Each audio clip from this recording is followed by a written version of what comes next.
In this video, we're going to look at this data, but not as if it were the whole population, but if it was a sample of the population.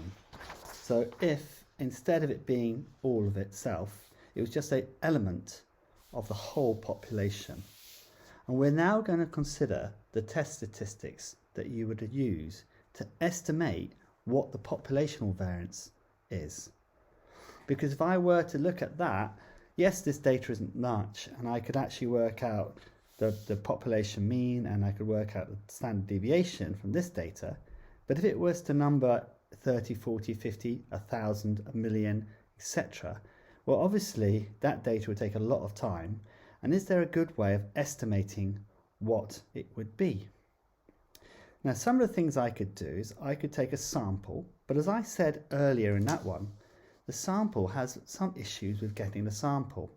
I may select just this group here, and then that has in itself some inherent problems, because clearly you can see here the mean here, the value of the mean, which we found out to be, if you remember, 4, that clearly isn't the mean of this data here.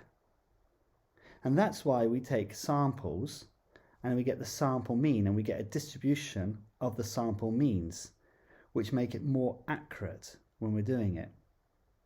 But if I just had this sample, could I get an estimate? Well, what we say is for the mean, and this time, because it's the sample group, we don't use mu, we use x bar.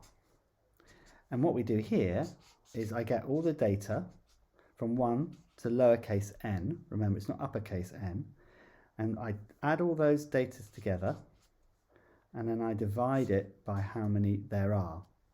And that gives me the sample mean. And we did that last time, and that came out as 4. Now, I've actually worked out what the population mean would be, because I would add all these values up, add them up together and divide by their total population. And when I did that, I came out with 11. So I know the actual mean value, mu, is 11 there.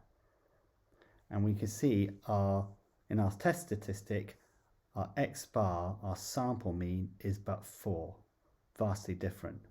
So obviously, the larger the n size of your sample, the better it is. But what about the standard deviation? Would that change? Do we need to do something about that?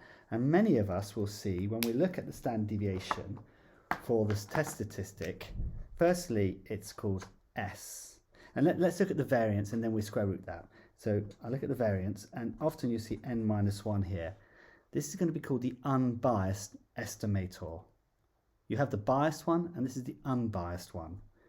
And to do this, what we do is we take, like we did with the population, we take each value, oops, hello, I had to, so we take each one from here, and we're going to go to little place n, and what we do is we take each value, take it away from the mean, which is x bar, and square it. Remember why we do that?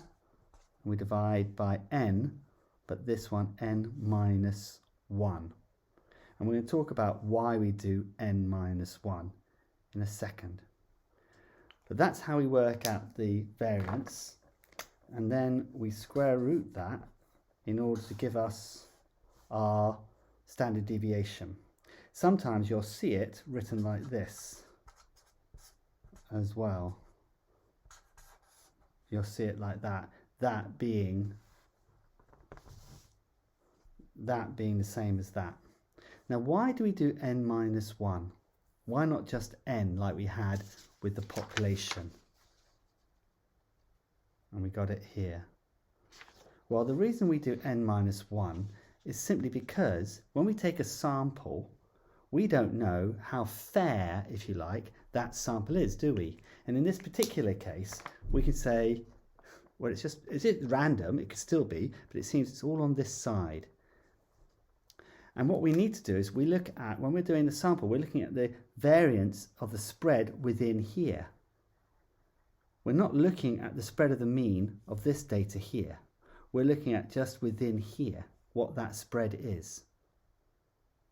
Now, it would be interesting, wouldn't it, to find out what the parameter is, what the actual standard deviation is. And what I'll do is I'll do that in a second near the end, just to see how close we are at all. But what we need to remember here is now that, oopsie daisy, what we need to do is we need to adjust it, because we need to increase the amount of the variance just to take into account the fact that actually we can't be that precise.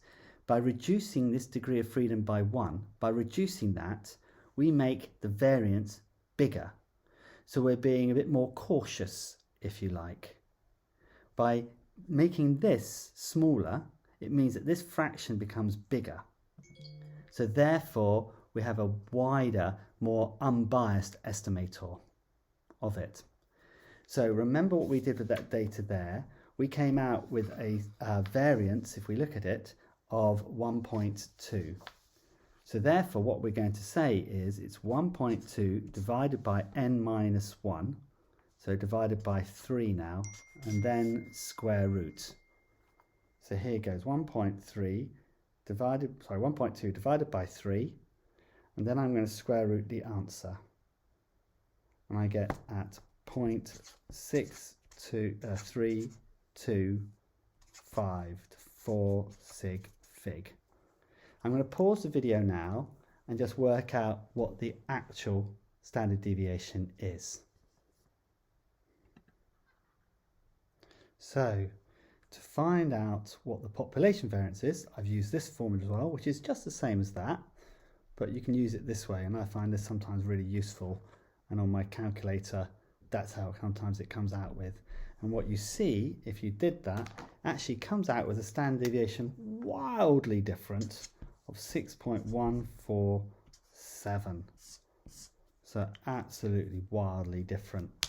So again, you have to be very cautious when looking at sample data.